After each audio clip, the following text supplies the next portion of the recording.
సత్య ప్రత్యక్షత ఛానల్‌కు స్వాగతం, సుస్వాగతం. మరొక నూతన అంశంతో మీ ముందుకొచ్చేసాను. నేటి ధ్యానము కొరకు యెషయా ప్రవచన గ్రంథము 14వ అధ్యాయము 15వ వచనాన్ని మనం చదువుకుందాం. నీవు పాతాళమునకు నరకములో ఒక మూలకు త్రోయబడితివి. మరొకసారి చదువుకుందాం. నీవు పాతాళమునకు నరకములో ఒక మూలకు త్రోయబడితివి. దేవుడి వాక్యం మన వినికిడిలో ఆశీర్వదించి ఫలింపజేయుగాక. ప్రియులారా, పడిపోయినటువంటి లూసిఫర్ యొక్క పతనము ఏ విధంగా అయిందో మనం తెలుసుకున్నాం.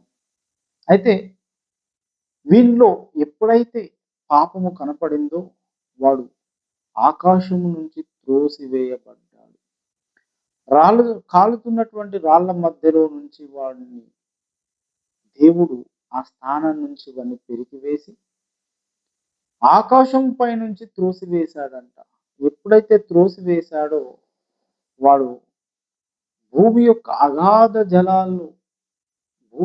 అగాధంలో ఉన్నటువంటి పాతాళం, భూమి యొక్క లోపట ఉన్నటువంటి పాతాళ లోకంలోనికి వాడు పడవేయబడ్డాడు.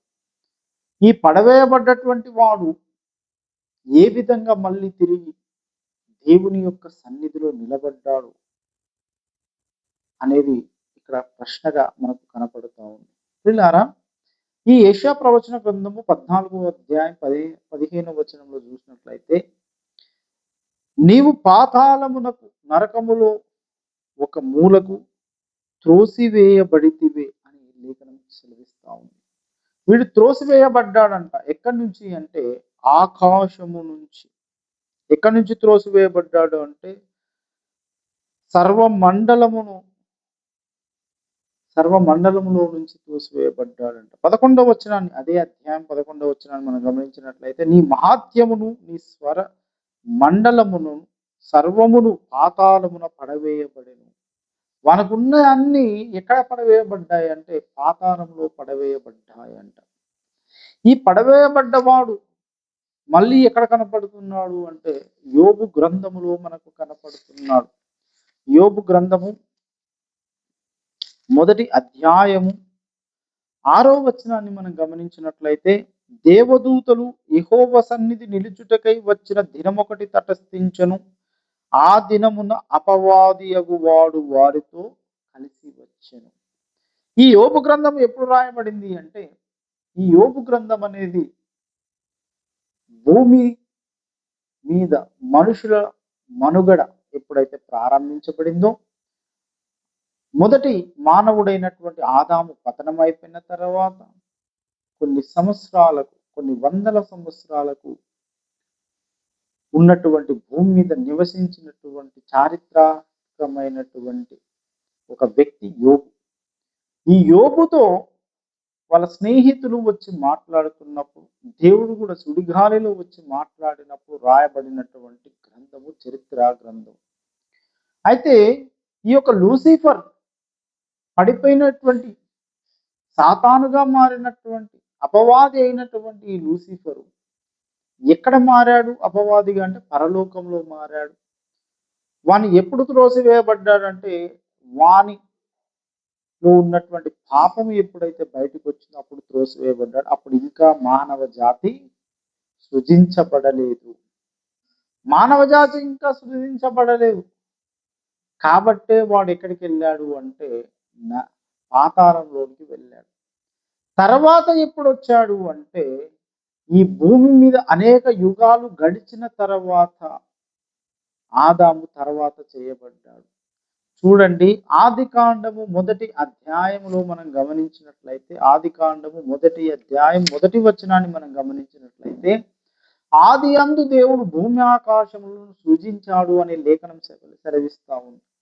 ఈ భూమి ఆకాశము సృజించిన తర్వాత 2వ వచనానికి వచ్చేసరికి నిరాకారం అయ్యింది. ఎందుకు నిరాకారం అయ్యింది?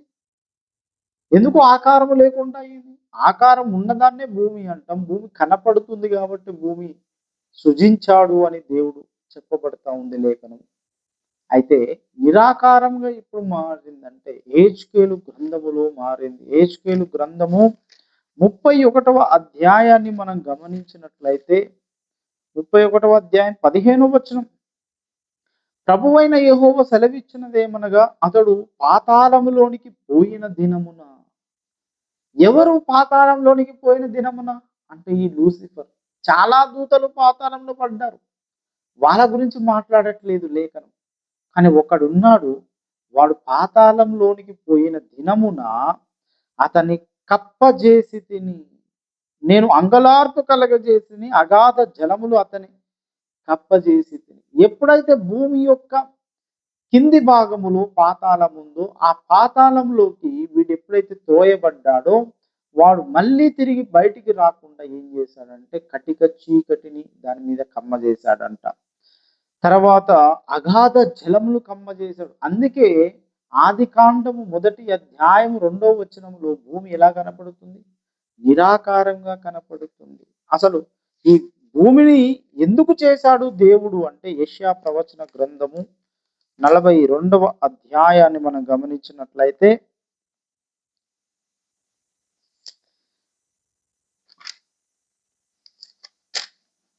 క్షమించాలి, యెషయా గ్రంథము 45వ అధ్యాయము 18వ వచనం.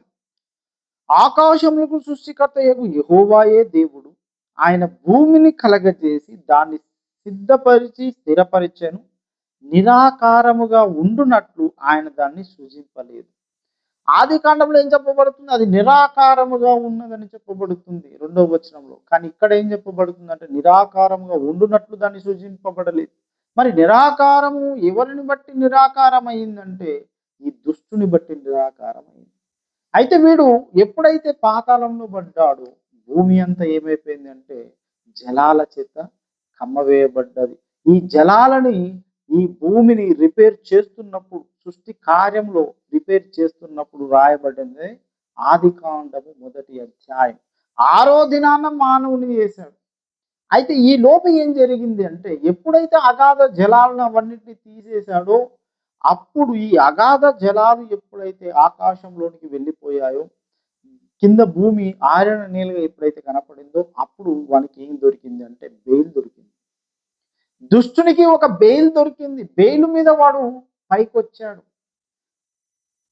ఆయనకి బెయిల్ దొరికి వాడు ఏం చేశాడు అంటే అంత ముందుకే వాడు ఎంతమందిని మోసం చేశాడంటే తర్వాత కూడా చాలా మందిని మోసము చేశాడంట. చాలా మందిని మోసపరిచాడని లేఖనము సెలవిస్తా ఉంది. ప్రకటన గ్రంథంలోనికి వచ్చినట్లయితే, ప్రకటన గ్రంథము 12వ అధ్యాయం, ప్రకటన గ్రంథము 12వ అధ్యాయము 4వ వచనం. దాని తోక ఆకాశ నక్షత్రంలో 3వ భాగము నీడ్చి వాటిని భూమి మీద పడవేసెను. తర్వాత 7వ వచనాన్ని చూడండి. అంతటా పరలోకమందు యుద్ధము జరుగును. మీకాయేలు అతని దూతలు ఆ ఘట సర్పముతో యుద్ధము చేయవలనుండగా, ఆ ఘట సర్పము దాని దూతలను యుద్ధము చేసిరి గాని గెలవకపోయిరి కనుక పరలోకమందు వారికి ఇక స్థలము లేకపోయెను. కాగా సర్వలోకమును మోసపుచ్చుచు అపవాది అను సాతాననియు పేరు గల ఆది సర్పమైన మహాఘట సర్పము పడద్రోయబడెను.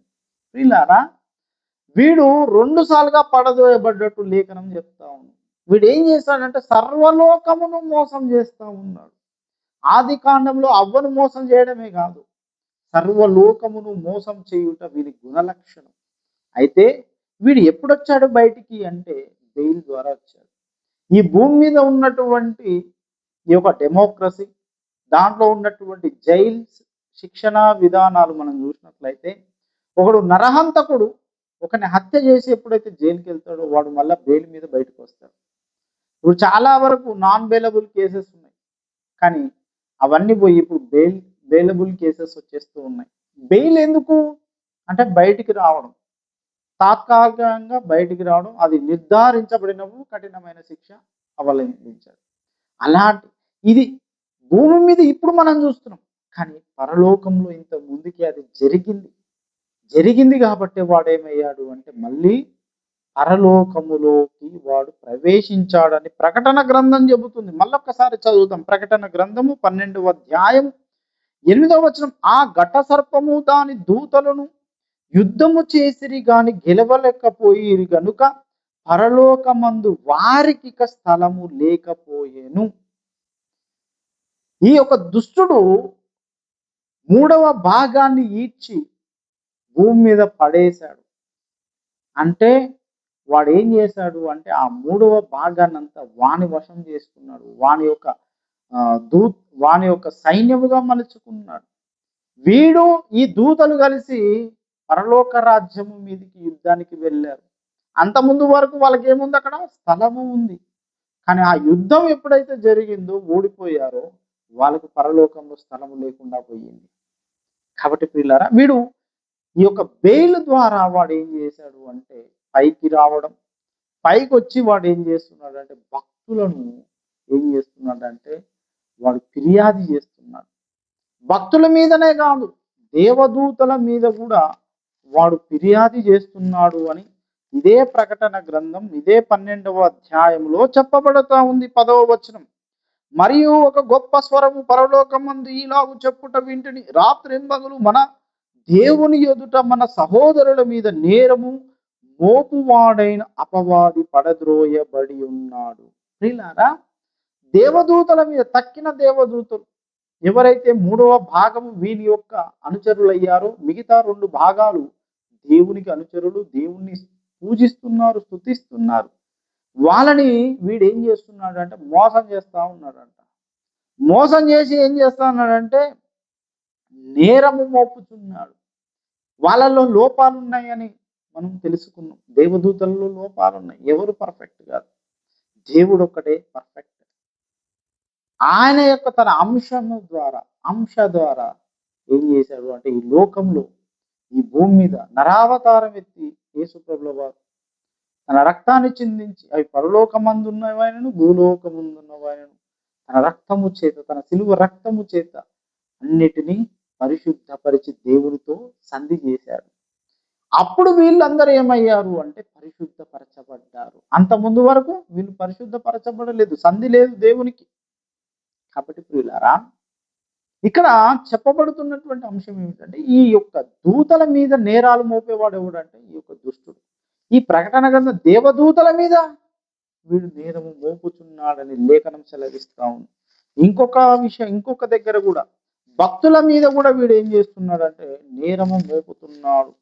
జకర్యా గ్రంథము 3వ అధ్యాయము ప్రారంభ వచనాలు మనం చూసినట్లయితే, మరియు యెహోవా దూత ఎదుట ప్రధాన యాజకుడైన యెహోషువ నిలబడి ఉండుటయు, సాతాను ఫిర్యాదే అతని కుడిపార్శ్వమున నిలబడుటయు అతడు నాకు కనపరిచెను.